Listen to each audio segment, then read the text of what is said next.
그림 속 스포츠 이야기, 플랑드르 지방의 이런 동계 스포츠, 스케이트부터 팽이치기, 컬링 이런 스포츠가 이미 보인다. 그리고 현재의 골프의 기원이 되는 빙판에서 치는 콜프라는 이 스포츠가 과거 겨울에 네덜란드에서 있었다라는 걸 보여주는 그림.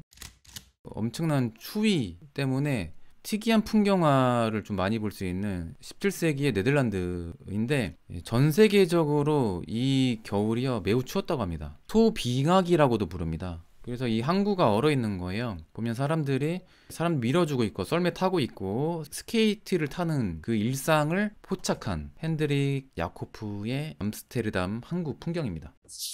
스코틀랜드의 헨리 레이번경의 스케이트를 타는 우아한 그림도 있고요. 이 그림은 특이하게 화가가 금메달리스트입니다. 장 자코비라는 사람, 2차 세계대전 이전에 그림, 음악, 건축 이게 올림픽 주종목이었습니다. 거기서 럭비라는 항목이 또 따로 있거든요. 이 주제로 그리는 대회가 따로 있는 거예요. 그 중에서 금메달을 딴 작품이죠. 금메달 리스트를 그린 게 아니라 화가가 금메달리스트입니다. 1928년 암스테르담 올림픽. 그리고 축구를 주제로 그린 그림. 자, 19세기 중후반에 마네의 경마를 주제로 그린 그림. 순간 포착을 해서 터치가 속도감 있게 그렇게 구사를 했죠. 색지 자체는 어두운 마네 스타일이지만 이런 순간 포착이라든지 터치는 인상주의의 영향을 많이 받았다는 걸 알 수가 있는 그림입니다. 에드와르 마네도 스포츠를 그렸다라는 거죠. 현재는 일러스트 스타일에 가까운 이런 그림을 그린 앙리 루소라는 화가가 있습니다. 일요일의 화가라는 별명이 있는데 본업은 공무원이었고 부업으로 따로 취미로 그림을 독학하다가 40대 이후에 전업 화가가 된 성공을 했어요. 말년에 할아버지였을 때. 피카소가 재능을 발굴해줬습니다. 근데 젊은 피카소가 이미 파리 미술계에서는 오히려 베테랑이었죠. 오히려 무명 신인 예술가였습니다. 할아버지가. 그래서 뒤늦게 재평가를 받았던 앙리 루소, 그리고 시인 아폴리네르의 또 찬사를 받아서 뒤늦게 전성기가 오긴 했지만 그 뒤로 돌아가셨다는 거죠. 이 사람이 좀 허풍이 있고 약간 사기꾼 기질도 있다고 들었습니다. 포즈가 좀 어색하죠. 그래서 더욱 귀엽게 보이는 그런 일러스트 스타일의 그림입니다. 재밌는 그림인데 우리나라 줄타기 광대들이 이런 놀이를 했잖아요. 이탈리아도 이런 게 있었다는 거죠. 이런 게 유래돼서 서커스가 된 것 같기도 한데, 코메디아 델라르테라는 즉흥 코미디 연기를 하는 그런 장르가 있었습니다. 전통적으로. 그러니까 이전에는 연극을 하는 사람들이 고대 그리스 때부터 아마추어들이 했는데 이때부터 전문 연극인이 등장했다고 합니다. 코메디아 델라르테 요 시대 때부터. 생각해보면 이때 또 오페라도 유행했었죠. 18세기에도 절정이었습니다. 나폴리에서 유래된 인형극인데 가면을 쓴 폴치넬라라는 캐릭터가 있대요. 우리나라로 따지면 각시탈 이런 건가? 우리나라 하회탈 있는 것처럼 그런 가면을 쓴 캐릭터가 있는데 이런 주제로 화가들이 그림을 좀 그렸습니다. 지오반니 도미니코 티에폴로라는 베네치아 출신의 화가 거장 집안이에요. 아버지가 좀 더 유명합니다. 풀치넬라의 그네 타기이라는 작품이죠.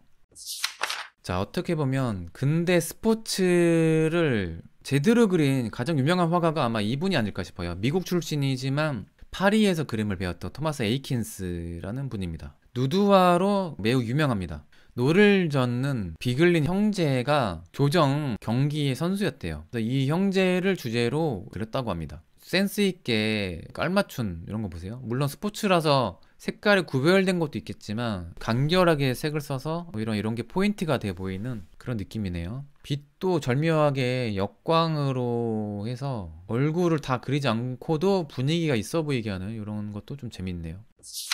이분의 대표작 중에 하나입니다. 누드화로 되게 유명하다고 했죠. 그림을 많이 가르치거든요. 교육자로서도 유명한데 너무 누드화를 많이 그리고 성적으로 학생들 조롱했다고 해나 그래서 파면을 당했대요. 제자들을 모티브로 그렸다고 합니다. 다 남자들인 것 같은데 이 사람은 여인 같기도 해요. 몸매가 남자를 그렸다고 나오는데 혼자 여인이었나? 이분 남자일까 여자일까요? 남학생들을 그렸다고 나왔는데 이 사람이 그린 이 남성 누드화가 많은데 이게 또 동성애를 상징한 대표적인 그림이라는 평가도 있더라고요. 주제가 수영 선수입니다. 옷 벗고 수영을 하는 거죠. 귀여운 강아지도 수영을 하고 있어요. 스위밍 홀이라는 작품인데 수영 선수라고도 부른다고 하더라고요. 동성애적인 성향이 있는 화가들이 되게 남자를 되게 섹시하게 많이 그립니다. 옛날부터 누드화를 그릴 때. 특히 귀도린이라는 화가가.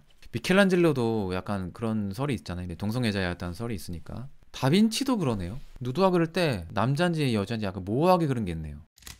자, 이것도 약간 물론 레슬링 선수를 포착했다고는 하지만 당시에 운동선수 복장이요 50년대 빤스 같은 느낌입니다. 멋스럽지 않은 속옷 같은 거를 입으셨네요, 다들. 이 레슬러뿐만 아니라 복싱 선수들도 이런 팬티 비슷한 거를 입더라고요. 예술가들은 여성적인 예민함이 필요하다 보니까 남성 화가들이 동성애적인 성향이 있는 사람들이 좀 재능이 많은 것 같기도 해요. 근데 고대 그리스 때부터 운동선수도 다 벗고 운동했습니다. 벗는 게 뭐 이상한 건 아니죠. 아무튼 남성의 섹시함을 유난히 강조했던 이 화가입니다. 토마스 에이킨스. 복싱 선수인데 이 장면은 2라운드, 3라운드 사이 그 휴식 시간을 포착한 거라고 합니다. 보통 다른 화가들이 누드화를 그릴 때 여성을 많이 그린 반면 이분은 남성을 유난히 더 많이 그렸다라는 거죠. 근데 이분의 그림을 보면 과거의 스포츠가 어땠는지를 좀 알 수 있는 재미가 있어요. 야구 선수의 연습 장면을 포착한 건데 지금 이 사람이 포수래요. 포수가 보호 장비도 없이 그냥 공 맞습니다. 심지어는 글러브도 없어요. 심판 아닙니다. 그 선수래요. 이 손을 그냥 이 양손으로 공을 잡은 거죠. 진짜 위험했겠네요. 이분이 또 벨라스케스를 되게 좋아했거든요. 그래서 스페인도 다녀왔던 것 같아요. 소르야 호아킨 이야기도 나온 거 보면 스페인의 그 사실주의 그림풍에 많이 영향을 좀 받았습니다. 아무튼 옛날 운동 경기는 매우 위험했다라는 거죠. 포즈 엄청 역동적으로 연출한 또 다른 화가입니다. 조지 벨로스라는. 옛날에는 권투 선수를 사슴으로 많이 비유했나봐요. 그랬다고 하더라고요. 그래서 인체를 아주 똑같이 그린다기보다는 아주 속도감 있게 동세만 간단하게 굵직하게 그리는 화가네요. 예, 그림 아주 쿨하게 그리는 미국 사실주의 또 다른 화가입니다. 조지 벨로스. 토마스 에이킨스가 유럽의 다양한 거장들의 영향을 받았다면 이분은 좀 미국식 사실주의로 구별을 하는 것 같더라고요. 자, 이것도 재밌습니다. 과거의 테니스 19세기 중후반이었나? 영국 버밍엄에서 시작이 됐대요. 옛날에 그 테니스를 론 테니스라고 불렀다고 합니다. 론 테니스가 지금의 테니스가 된 건데 그 당시에 테니스를 보면요 밑에 잔디밭에서 했어요. 그리고 귀족들이 주로 이런 스포츠를 즐겼는데 치마를 입고 테니스를 칩니다. 그냥 일상복을 입고 그냥 운동 경기를 했던 것 같아요. 아까 스케이트도 그렇고 테니스도 그렇고 라켓 디자인도 지금과 많이 다르죠. 그러니까 옛날에는 스포츠가 있다고 따로 스포츠복이 있고 막 그런 게 아니었던 것 같아요. 오늘 모임 있어. 테니스 친대. 그럼 이쁜 옷 입고 가야겠다. 치마 입고 그냥 테니스 치는 거죠. 이 당시에는 다리조차 보이지 않았다는 거죠. 격렬한 스포츠가 아니라 잔디밭에서 공 넘기고 재미를 위해서 취미처럼 즐기는 게 유래가 되는데 올림픽 때 나오다 보니까 되게 진지해진 게 아닌가. 엄청 전문화가 된 거죠. 그리고 현대미술로 넘어오면 미래주의를 대표하는 이탈리아 화가죠. umberto 보치오니. 마치 로버트처럼 뭔가 조형을 만들고 역동성을 극대화하는 그림을 많이 만듭니다. 뒤섞어 놨잖아요. 자, 자전거 타는 사람의 역동성 연구를 하다가 이렇게 완성을 한 겁니다. 큐비즘과 거의 다를 바가 없죠. 근데 굳이 구별하자면 이탈리아 쪽의 큐비즘 화가들이 미래주의라고 구별을 쉽게 할 수 있는데 이들은 큐비즘을 좀 디스합니다. 또 분명히 영향을 받았는데 별로 인정은 안 한 것 같아요. 역동성 그리고 미래에 대한 그 기대, 기계 문명에 대한 뭔가 호기심, 동경 이런 게 있어서 마치 기계 같은 인간을 그려도 로봇 같은 그런 연출을 좀 많이 합니다. 동세를 극대화하는 게 이탈리아 미래파 화가들의 특징이죠. 동세 연구한다고 이렇게 스케치를 하다가 면을 이렇게 분할하는 거죠. 근데 결국에 이렇게 보면 알아볼 수가 없잖아요. 자전거 사이클리스트인지 어떻게 알아요? 근데 당시에 모더니스트 예술가들이 이런 게 있어요. 무조건 새로움. 일단 달라야 돼. 무슨 니즘 유럽에 곳곳에 생기니까 경쟁도 있었고 좀 체계적인 아름다움의 뭔가 조형미를 따진다기보다는 억지 새로움? 저는 이런 것도 좀 많이 있었다고 봐요. 왜 굳이 알아보기 힘들게 면을 쪼개는지 굳이 이유를 알 수가 없잖아요. 왜 쓸데없이 면을 쪼개나. 그 논리가 솔직히 일반인들이 공감을 할 수 없습니다. 프랑스의 큐비즘 화가들은 또 미래파를 좀 싫어했어요. 그래서 마르셀 듀상이 미래파적인 걸어다니는 누드를 그리다 보니까 전시를 못하겠죠. 이상한 나라의 앨리스도 수영하는 장면이 나옵니다. 존 테니얼, 카툰의 시조격이라고 볼 수 있죠. 올림픽을 주제로 그린 화가들, 데이비드 호크니가 올림픽 포스터를 그린 적이 있습니다. 물의 화가와 어울리게 수영을 주제로 그렸어요. 호크니다운데 시대가 지나도 매우 세련된 스타일의 포스터 디자인을 하셨다라는 거죠. 와, 이거 리메이크해도 너무 좋을 것 같아요. 너무 좋습니다. 미국인 월터 와이넌스, 이 사람이 금메달을 2개 땄대요. 근데 이거 봐서는 사격 부분 같잖아요. 근데 조각 부분도 땄대요. 조각으로 올림픽 금메달을 땄던 그 초창기 멤버죠. 1912년도 스톡홀름 올림픽입니다. 그리고 1924년도에 조각 부분에 주제가 다양하거든요. 그러니까 어떻게 보면 화가들에게는 기회이기도 했었겠네요. 동메달 디자인입니다. 곤충 그리는 종목, 동물 그리는 종목 다 따로 있었던 것 같아요. 운동 중에는 어떤 운동 종목, 그거마다 이 메달을 다 수여했던 것 같습니다. 자, 이걸 주최했던 게 바로 피에르 드 쿠베르탱이라는 사람인데, 집안 자체가 고전 그리스식 교육을 되게 많이 받고 자랐대요. 그래서 진정한 올림픽이란 과거 올림픽처럼 육체적 능력을 겨룬 운동뿐만 아니라 미술, 음악, 문학을 포함하는 정신적인 운동도 능숙한 사람이어야 한다. 거기에 운동까지 같이 올림픽 하자 주장했던 게 바로 쿠베르탱. 그래서 이 사람에 의해서 1920년도부터 40년도까지 2차 세계대전 전까지 그림, 조각, 건축, 문학, 음악 부분까지 총 151개 메달이 있었대요. 근데 이 사람이 초창기다 보니까 참여하는 사람이 적을까봐 문학 부분에 참여했다가 스스로 메달까지 받았대요. 자기 이름 숨기고 참여를 했대요. 약간 의심을 할까봐. 메달리스트 그림들 보면 까를로 펠레그리니라는 화가가 스톡홀름 올림픽 때의 회화 부분에서 금메달 수상한 작품입니다. 현재 동계 올림픽 스포츠 그 컬링 그 장면을 그려놨네요. 컬링 처음에 이거 쓰는 도구 지금은 너무 체계적으로 발달되어 있는데 빗자루로 쓸었네요. 원래 누가 봐도 딱 빗자루인데 지금 도구조차 체계화된 거죠. 지금도 남아있는 멋진 건물 예일대 체육관인 것 같아요. 이 건축이 LA 올림픽 1932년도에 그 대회에서 은메달 딴 작품입니다. 이거 은메달 땄다고 이제 알아주지 않죠. 그리고 올림픽의 메달리스트 정식 기록에도 이미 이제 삭제가 됐대요. 아쉽죠.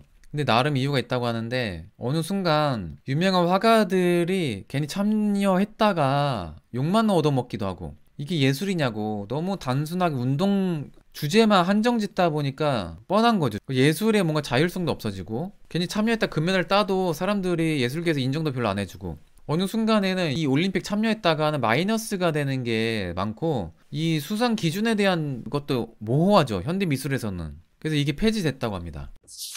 저 한 가지 좀 얘기하고 싶은 게 있어요.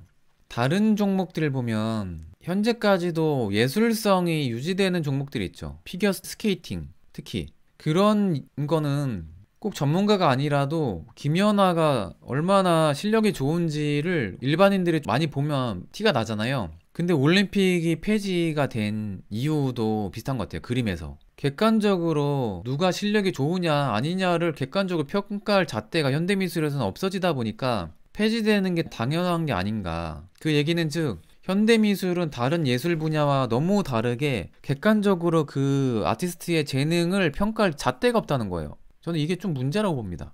예술가, 아트의 기원이 원래 기술자죠.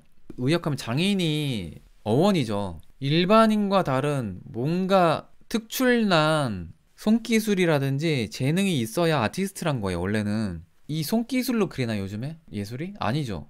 화가의 뭔가 아이디어라든지 컨셉으로 그리잖아요. 근데 너무 많이 달라졌다는 거죠. 그럼 뭔가 일반인과 다른 완전히 새로운 아이디어, 컨셉 이런 게 있던가 아니면 너무 다른 색다른 표현 이런 손기술이 있던가 뭔가라도 차별화가 돼야 된다는 거거든요. 근데 그것에도 해당이 안 되는 아티스트는 뭔가 그러면 그런데도 너무 인기가 많은 화가들은 뭔가 일반인도 따라할 수준의 그림을 그린다. 그래서 되게 애매한 시대라는 거죠.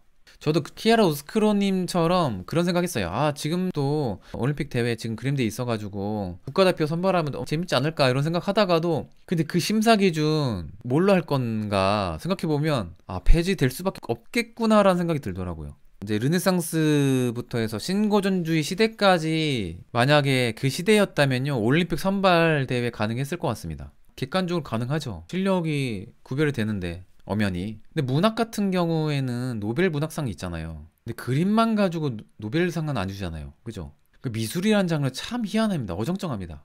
객관적으로 테크닉을 선발할 그런 구별도 모호하죠. 다른 예술 분야하고 다르게. 객관적으로 똑같이 잘 그리는 게 객관적인 평가할 수 있는데 그게 중요한 시대가 아니니까. 그래서 생각한 게 뭔지 아세요? 뽑고 앉아 있잖아요. 나름 객관적으로 뽑겠다고 주제 줘놓고 1, 2, 3등 합격권 A, B, C 평가한단 말이에요. 2차 세계대전 때 폐지됐는데 그림 올림픽 대회가 근데 지금 학교 가는 시험을 가지고 올림픽처럼 보고 앉아 있어요. 진짜 시대 착오적이죠. 올림픽 대회 폐지된 이유가 객관적으로 미술이라는 이 종목을 객관적으로 판단할 수 없는 그 시대니까 그 시대에 맞춰서 폐지된 건데 그 입시 미술을 올림픽처럼 뽑고 앉아 있었는데 얼마나 이상한 제도인 거예요. 아무튼 그런 생각을 하게 됐습니다. 아무튼 스포츠와 관련된 이야기를 했습니다. 예, 아무튼 끝까지 방송을 잘 들어주셔서 감사합니다. 저는 허세미술관의 관장 이안이었습니다. 아스타 루에고 부에나스 노체스. 여러분 굿밤 되세요.